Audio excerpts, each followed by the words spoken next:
Alright, so I have the tubing coming down here, the hose, and I have the bracket here, right, with the valve on there. So you see, notice how I mounted it.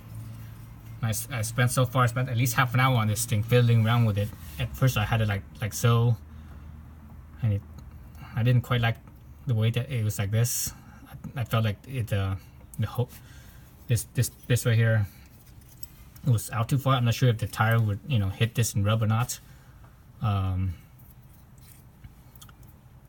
as I tightened down the bolt from this side, so this thing right here would spin, and how the hose would sit like so. It's I don't know, I just didn't really like that very much, so I decided to mount it on the back side basically.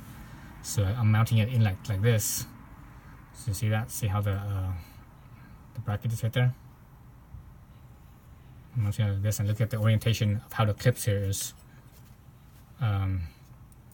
This how the zip tie here. It could need the valve could either be like this. If I flip the zip tie around, it'll be over here like this.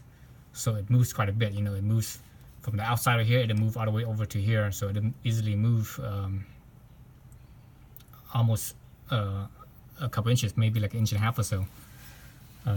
So you have to be mindful of that as well, that orientation. So this piece here is going to slip underneath the brake hose bracket, so that way when I tighten this down, it doesn't spin, because there's this little retainer holding slot right there. I think this is the best way of doing it. That way, when I do drain this thing, for the most part, when you're under the car here and changing the oil, you can just reach between the subframe right here, between the subframe and the A-arm, the lower A-arm, and there's plenty of space here, and you can reach that valve, and hopefully this right here will clear the A-arm as well. Maybe not. If it doesn't, at least there's some space. At least over here with the wheel here, it's much more tighter space, and I didn't like that. So so I'm putting it this way. I think it's gonna come together better this way as well. So let me angle this thing so that way it's upright, like so. It only goes up so far, like so.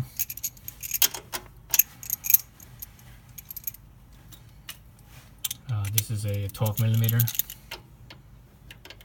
bolt right here. So the good thing about that mounting bracket being behind the brake line bracket is that when I tighten this down, nothing moves. With that valve mounting bracket up right here, as I tighten this down, that thing would would swivel.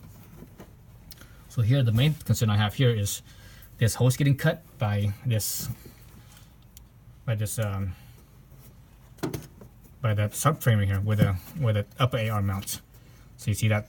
See how it's like comes out like a T, where the top is flat and this one comes down. So I'm worried that the top T of it right here will over time will cut into the hose. It doesn't matter how if I mount it over here this way or not, it still would have rubbed right there. That way or this way, neither whatever direction I do it rubs. So basically I'm kind of stuck there. So maybe in the future I'm gonna keep an eye on this thing, and in the future I might have to find a different hose and run a different hose instead of this hose. Run something that's a little bit smaller, and run it further. Actually, I would probably run different hose, smaller, and go all the way down to where the oil drain bolt is. So that way it's literally right there. So I don't have to reach anywhere or anything when I'm changing the oil. I can just dump it out at the same time.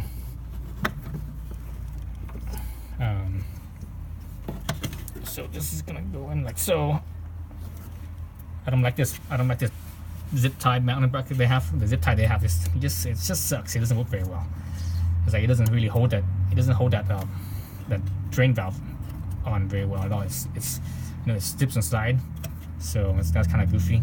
I think this hose right here holds it holds it better. So anyway, so this right here will you know, this bracket right here will it's gonna over time it's gonna rub into this. That's pretty much that's a certainty right there. So it didn't matter where, you know, even if I had the hose out here, it was still, you know, it was still rubbing here. So so I'm putting it right here, and that way for sure I know at least the tire will clear. So the other way, you know, potentially the tire might clear, might not, I don't know. Probably a stock tire will probably clear, but if you have like wider tires, wider wheels, it might hit this, you know, because it's sticking out right here. It'll probably hit this that valve right there. So putting it this way, I know for sure it'll clear. It ain't gonna hit right there. It'll probably hit your fender, plastic fender, underneath part up here before it would actually hit. I think before it would actually hit this the way it is right now. But sticking out right here, it probably won't. It might hit this. I mean, I don't know. You know, you don't know until you try, right? But again, I was fiddling around with this for like at least half an hour, so I just kind of got sick of it. So I'm just gonna leave it at that, and call it a day for this part right here. Okay, so that's that. So I had some difficulty with the top, on top. So I wasn't able to get that hose, the manifold hose in. It just, you know, this manifold hose over here. I just didn't have space. My forearm basically was too. My forearm was too big to fit into this little space right here. I couldn't quite reach it. I mean, I was literally like, you know, here's the hose. I was really literally holding it right at the tip of my fingers, you know, trying to get this hose over the nipple, and I just didn't have enough power, you know, enough leverage to push it in there. So I'm gonna have to basically take off the manifold to give myself space, which is kind of a bummer because I was not looking to do that. You know, I didn't want to do that, but you know, it is what it is. So that's basically just more work. So I think taking this off is gonna add like an hour or so to this install. I mean, I've spent at least half an hour down the bottom bracket, just figuring that out. So this up here is gonna probably take me an hour or so just to take this apart as well. Because to take this apart, you have to take off this intake tube right here. Gotta take off the throttle body. You know, take out this cover here, and you take off some of the fuel line. You know, there's a fuel line right here, this fuel line. Gotta take that off. Gotta take off, you know, a few things to be able to move the manifold here. I'm not gonna completely take off the manifold. I'm just gonna move it enough so that way it could scoot over, probably out, because I don't know what type of bolts is holding the manifold in, but put it out a little bit and just scoot over just enough that I could reach my my forearm to clear this right here. Okay, so stay tuned for that.